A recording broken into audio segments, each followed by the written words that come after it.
Fazei-me instrumento de vossa paz. Onde houver ódio, que eu leve o amor. Olá, irmãos! Estamos aqui para mais um estudo, mais uma semana junto, mais um trecho do nosso querido livro, do Livro dos Espíritos. E para quem ainda não me conhece, meu nome é Klaus Luz e hoje temos uma presença nova aqui, né?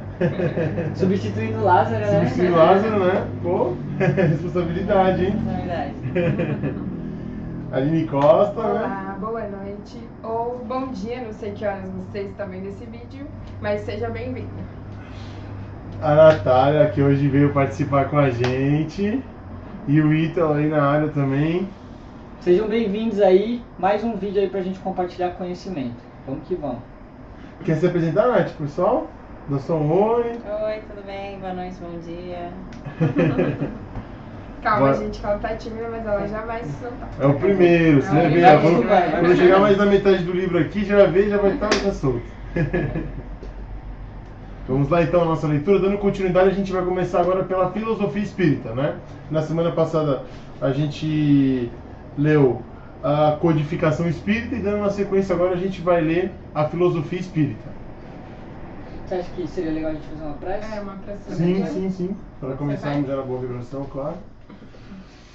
Então vamos relaxando, respirando fundo. Respirando fundo pelo nariz, relaxando cada vez mais e mais, sentindo relaxar cada vez mais e mais profundo. Isso. Parando aquela quantidade enorme de pensamentos, entrando numa outra frequência com todo, com Deus, com os nossos irmãos espirituais e com o nosso Mestre Jesus. Gratidão a todos os grandes anjos da guarda desse planeta, todos os grandes líderes espirituais da luz que nos acompanham, que nos regem, a toda a hierarquia espiritual, gratidão de verdade por sempre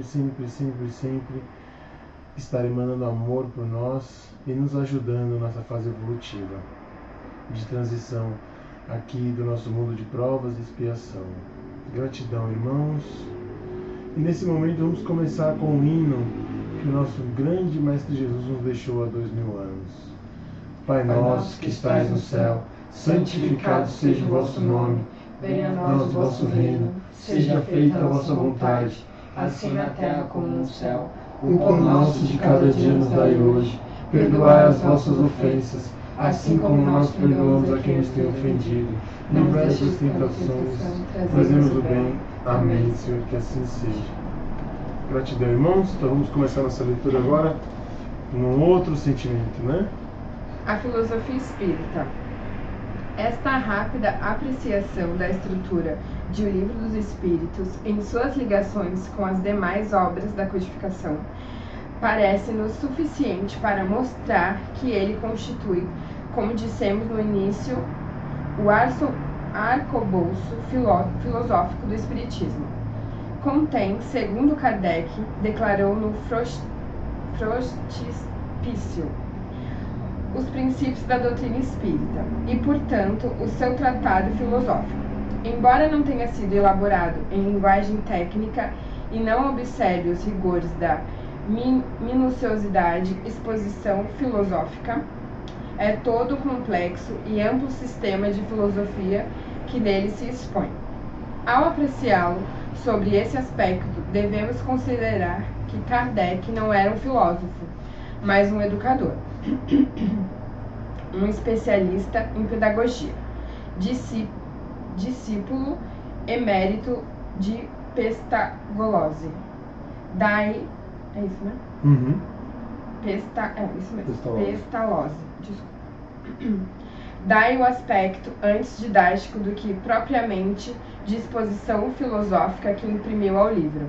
Em segundo lugar, a obra não foi propriamente escrita por ele, mas elaborada com as respostas dadas pelos espíritos às suas perguntas, nas sessões mediúnicas, com as meninas Bolden e Jafé. E mais tarde com outros médiums. Quer comentar sobre essa parte? Essa é importante, né? Sim. É que nessa parte está dizendo que, por mais que ele seja o autor do livro, né? Ele trouxe a tradução da doutrina, ele foi 100% orientado o tempo todo, né? Acredito eu que intuído a criar as perguntas, né? E aí depois os espíritos de luz, que provavelmente o intuíram a fazer as perguntas, já iam ali e respondiam as perguntas de acordo com o que precisava se passar para a humanidade naquele momento, né? Até onde a humanidade poderia saber, né? Porque isso aí a gente sabe que é só a página 1, né? A doutrina espírita inteira é só a página 1 de um novo começo, de uma nova era dentro do espírito, né? Depois que ele aprende certas informações, ele vai ter, digamos assim, consciência, né? E a liberdade de acesso a novas informações, né? Porque não tem como um exemplo, uma criança aprender uma equação de segundo grau se ela nem aprendeu a somar ainda, digamos assim. Então, aqui a gente vai aprender a continha de subtração, soma, acho que talvez a divisão e a multiplicação só. Aprender o básico, né? Ou seja, o Kardec ele foi utilizado como um instrumento para passar o conhecimento que a espiritualidade gostaria de passar para a gente. Não ele foi ali e escreveu o que ele achava no livro. Isso, ele exatamente. foi utilizado como instrumento da espiritualidade. Com certeza. E tomando em vista a responsabilidade que a espiritualidade tem com a evolução terrena, ela deve ter planejado isso durante anos, né? Quiçá algumas centenas de anos para a encarnação dele dar certo e poder vir a codificação e todo esse trabalho maravilhoso que foi nos deixado aí depois de muitos anos, né? Sim. Que não vinha... é considerado por muitos, né, a codificação como a própria volta de Jesus em forma de palavras, em forma de conhecimento e abrangência, porque a primeira vinda dele foi esse o objetivo, né? Trazer uma informação. dúvida que eu ia ter, tipo, por quê, né? Por que talvez Kardec foi escolhido? Mas muito provável que ele já era um espírito evoluído, que lá no plano espiritual ele já tinha decidido vir até aqui para passar essa informação, canalizado pelos espíritos que queriam mandar a informação. Sim. Levando em consideração que um espírito, né, que está em evolução, ele leva em média de 3 a 5 anos para fazer um processo reencarnatório, para fazer tudo como que vai ser, né? O planejamento da vida dele ali, os resgates que ele vai fazer, né? As missões que ele vai cumprir, leva-se de 3 a 5 anos. Imagina o quanto tempo não levou-se de planejamento para trazer Para tudo isso, porque ele escreveu 5 livros, não foi isso? Isso, total de 5 livros aí, né? Caramba. Mas existem as revistas espíritas aí, se eu não me engano, aí soma-se muito mais números de livros, que cada revista espírita é como se fosse um livro, digamos escrito assim. por Kardec. Isso, que se eu não me engano era mensal a revista espírita. Que interessante. Ou semanal, e aí então tinha bastante conteúdo também, que vinha naquela... Show. Uma dúvida que eu tenho agora é o seguinte, o livro ele usa muita linguagem técnica e eu acho que é antiga também. Tipo, é uma dificuldade que eu tive, talvez as pessoas da minha geração também tenham. Como interpretar essa linguagem um pouco mais técnica, um pouco mais difícil, só lendo novamente, várias e várias vezes até entender, ou você acha que o ideal mesmo é, por exemplo, conversar com pessoas que já leram há muitos anos e que entendem melhor para poder pegar esse conhecimento? Eu acredito que a doutrina por inteiro, assim, pelo que de todos os livros que eu acompanho, ela tem um linguajar meio que parecido. Depois você vai se adaptando a certos termos que são utilizados, que fogem um pouco do nosso cotidiano normal hoje de 2020, né?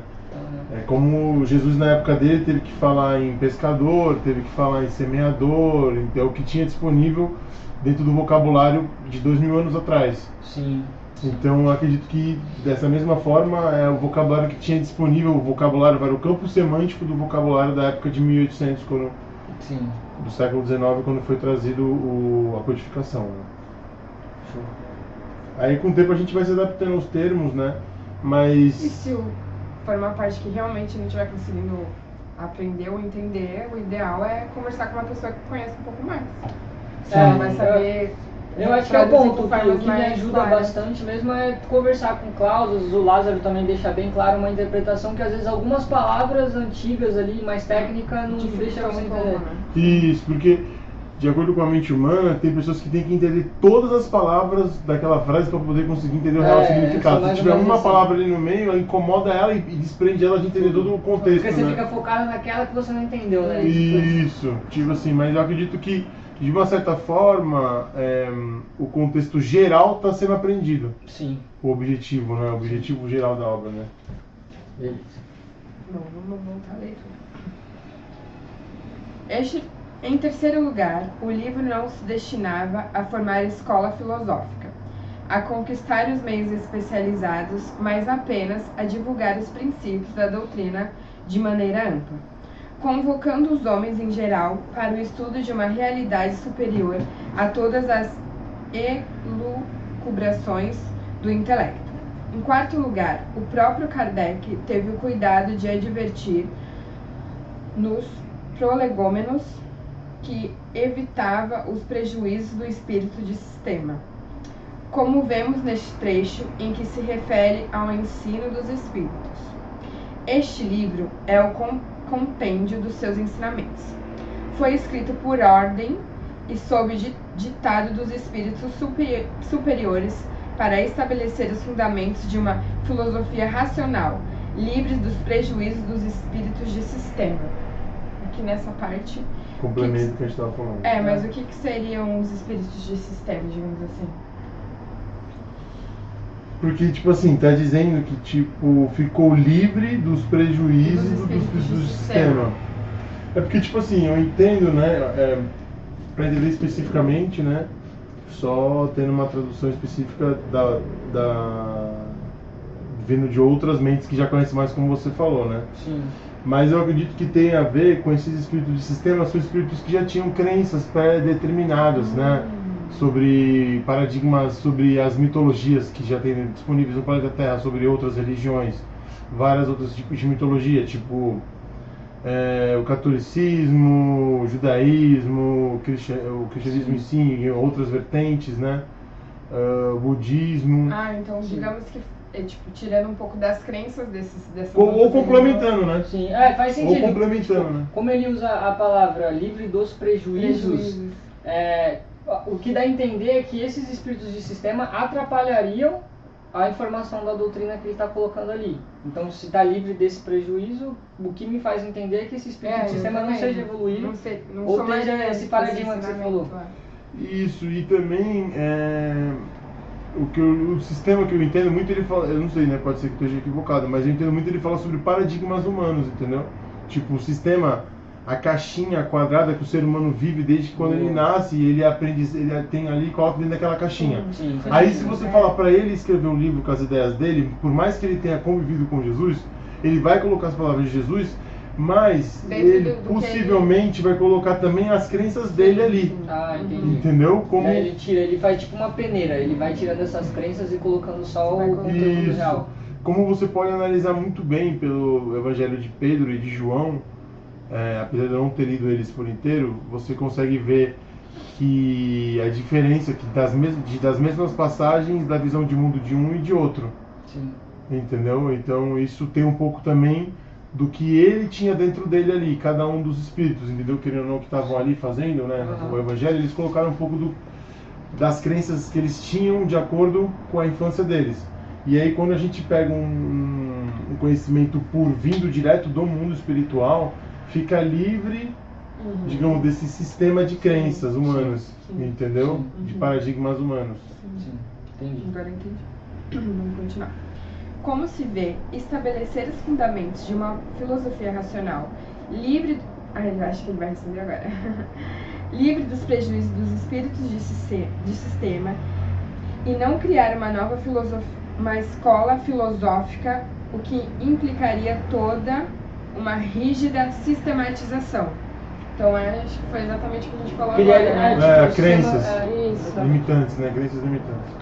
Esse propósito vem ao encontro do pensamento dos filósofos modernos, como vemos, por exemplo, em Ernest Cassirer, em sua Antropologia Filosófica, referindo-se à inconveniência dos sistemas.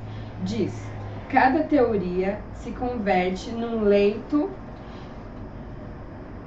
de Procusto, em que os fatos empíricos são obrigados a se acomodar a um padrão pré-concebido. Max Scheler, por sua vez, comenta: dispomos de uma antropologia científica, outra filosofia e outra tecnologia, em que se ignoram entre si.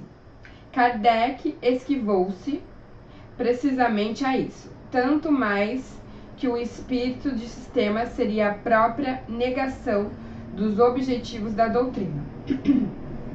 Quanto ao problema da linguagem técnica, não devemos nos esquecer que o livro se destinava ao grande público e não apenas aos especialistas.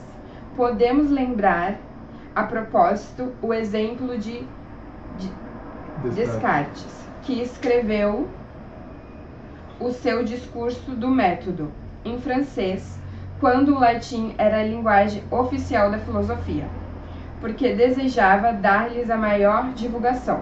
Mesmo que Kardec fosse um filósofo especializado, a linguagem técnica não serviria aos seus propósitos nesta obra. Ou seja, a linguagem está amena, né? Ela poderia ser mais técnica, né? Sim. Mas aí eles maneiraram o linguajar para que pudesse abranger o maior número de mentes entender aquilo. Né? Quanto ao método didático, não seria este o primeiro livro de filosofia dele a se socorrer. Podemos lembrar, por exemplo, a Ética, de Spinoza. Kardec inicia este livro com a definição de Deus, como Spinoza naquele que se não segue a forma geométrica de exposição, por meio de definições, axiomas, proposições e escolhos. Segue, entretanto, a forma lógica, através de perguntas e respostas intercaladas de comentários e explicações. Aliás, curiosas similaridades de estrutura, de posição, de ligações históricas e de princípios. Entre esses dois livros, reclamando estudo mais profundo, como há entre o que se pode chamar a Revolução Cartesiana e o Espiritismo, a começar pelos famosos sonhos de Descartes e a sua convicção de haver sido inspirado pelo Espírito da Verdade. Ivone Castellan, um breve falho, às vezes gritamente injusto, mas em parte simpático estudo da doutrina referindo-se ao Livro dos Espíritos, mostra que o sistema é completo e compreende uma metafísica inteiramente repleta de considerações físicas ou genéticas. É uma moral. Numa análise mais séria, a doutrina teria visto que a estrutura é mais complexa do que supôs. Quer falar alguma coisa sobre isso? Sobre essa parte? Sim, eu achei interessante ter falado de metafísica, porque tirando de outros estudos que a gente tem, até como o Hélio Couto, né, ele fala que para os cientistas, depois que eles passam, por exemplo, eles pegam o átomo e dividem, tem os neutrinos, né, que são os nêutrons, e tem os prótons, que são os quarks, né, e você divide o nêutron, vira neutrinos, divide os quarks, vira quarks, desculpa, divide agora eu compliquei tudo, né, você divide vamos lá, átomo, nêutrons, prótons e elétrons. Se você dividir os nêutrons, vira neutrinos. Se você dividir os prótons, vira quarks, né? E se você dividir os quarks, vira bóson de Higgs. E o vácuo quântico. Isso, e a partir daí já vira energia, né? Sim. Não é mais sólido, digamos assim. É dali que emerge a primeira matéria, digamos assim, o que é sólido. Tudo que é sólido nasce primeiro como bóson de Higgs, quarks, Sim. prótons, elétrons, átomos e tal. Então, quando você chega nesse linear da física, os físicos chamam de metafísica, porque já não é mais palpável, já não é mais físico, já é uma coisa, é uma meta, tipo assim, é uma coisa que já não é mais... Que hoje é bem considerado também como mundo quântico, né? Isso, mundo quântico, exatamente. Subatômico, né? Subatômico. Mas pode ser citado como metafísica porque o mundo espiritual ele não é físico, então ele é metafísico, entendeu? Só quem tem um certo grau de mediunidade consegue ver ele como físico, digamos assim, sim, né? Sim. Mas para quem não, ele é só uma coisa imaginada, digamos assim. Você tem que ter um certo nível de evolução para poder abstrair e conseguir entender bem como funciona sem ter visto. Perfeito. Ou seja, tem que ter fé, sim, né? A gente mesmo, eu mesmo não tenho mediunidade ainda aguçada, nem desenvolvida a ponto de ver ou ouvir, né?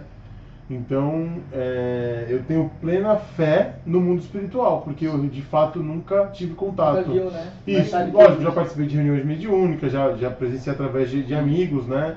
Já fizemos trabalhos e tal, mas eu mesmo nunca. Então, eu tenho fé. Quem já, por exemplo, já é médium, que já consegue conversar com espíritos, ou ver, ou psicografar, enfim... Aí tem a certeza, já, né? Já tem a certeza. Exatamente. Isso, é diferente da fé, já tem a certeza incumbida de si. Um ponto que eu gostaria de cientizar também, voltando até naquele assunto que a gente estava sobre os espíritos de sistema.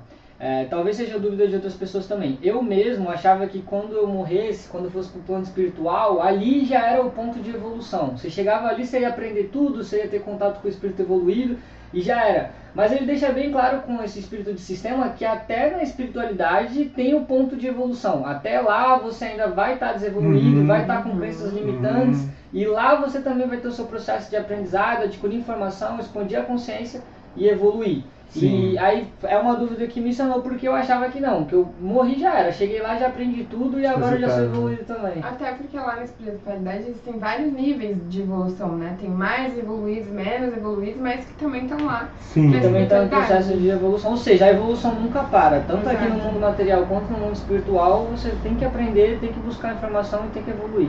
Sim, exatamente isso, é uma evolução contínua, né? Isso. É uma evolução contínua mesmo, porque a maioria das pessoas desencarnam, se a pessoa estava com débito negativo, ela vai ficar um tempo ali no umbral até ela pedir ajuda, ou ser socorrida, ou outros pedir ajuda por ela, depois ela vai para um hospital se recuperar, né? E aí depois ela vai para onde? Palestra. Vai para aula, vai para treinamento e tal. E aí possivelmente ela vai falar, caramba, fui de novo, não consegui cumprir minha missão. Aí vem todo um estudo, ela já se sente preparada, ela fala, não, vou de novo. Boa. Aí vem de novo. E aí, por exemplo, se você já está evoluído de informação aqui, no mundo material, por exemplo, você já frequentou muita palestra, aprendeu bastante coisa.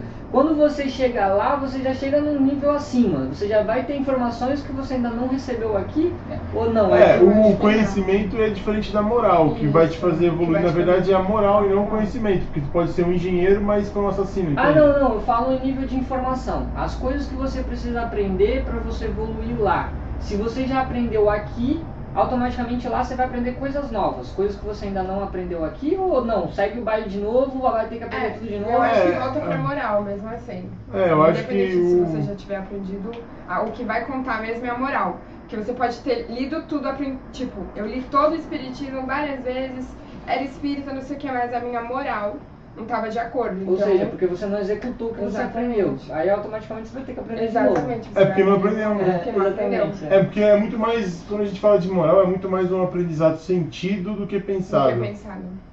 Sim. Você sente que você evoluiu, então você naturalmente você pratica aquilo de forma natural. O pensamento positivo, o pensamento do bem, ajudar o próximo, ajudar o irmão necessitado, tá ligado? Sim. Acho que isso tudo é uma coisa holística, uma coisa complementa a outra, né? Sim, faz sentido. Bom, vamos voltar aqui. O livro começa pela metafísica, passado depois a cosmologia, a psicologia aos problemas propriamente espíritas da origem e natureza do espírito e suas ligações com o corpo, bem como aos da vida após a morte, para chegar com as leis morais, a sociologia e a ética e concluir no livro 4, com as considerações de ordem teológica sobre as penas e gozos futuros e a intervenção de Deus na vida humana. Todo um vasto sistema sem as exigências opressoras ou os prejuízos do espírito de sistema. Numa construtura livre e dinâmica, em que os problemas são postos em debate, são postos em debate. Desculpa. Lembrando-nos dos primórdios do cristianismo, podemos dizer que o espiritismo tem sobre ele uma vantagem no tocante ao problema filosófico. A simplicidade de O Livro dos Espíritos não chega ao ponto de nos obrigar a adaptar sistemas antigos aos nossos princípios, como aconteceu com Santo Agostinho e São Tomás, em relação a Platão e Aristóteles, para a criação da chamada filosofia cristã. O Espiritismo já tem o seu próprio sistema, na forma ideal para o futuro consagrará e cujas vantagens vimos acima. Por outro lado, é curioso notar que o Livro dos Espíritos se enquadra numa das formas clássicas e mais fecundamente livres da tradição filosófica, o diálogo. Por tudo isso, vê-se que Kardec, sem ser o que se pode chamar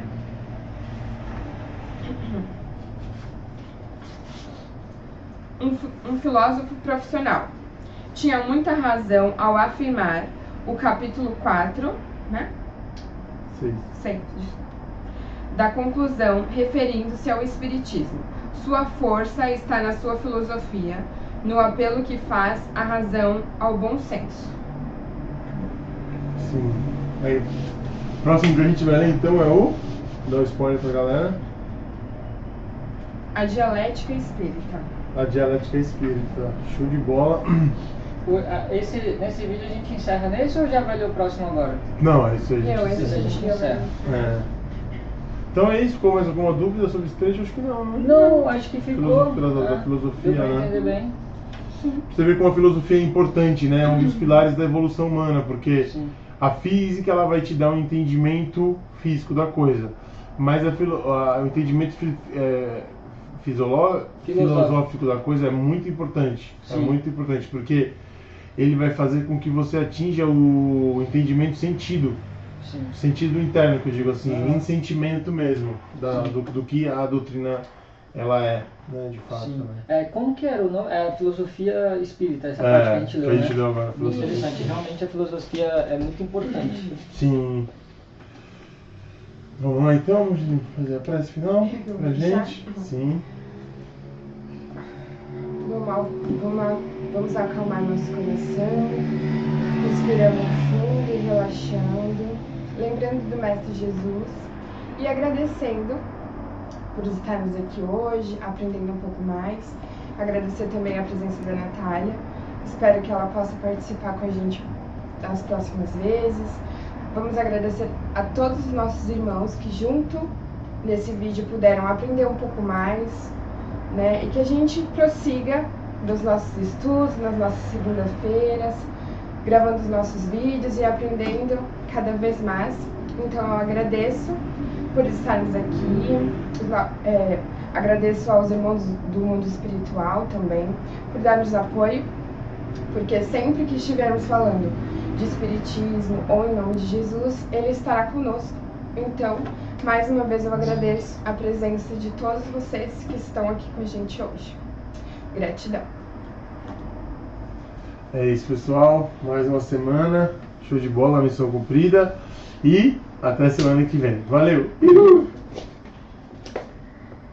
É isso. Fazei-me instrumento de vossa paz. Onde houver ódio, que eu leve o amor.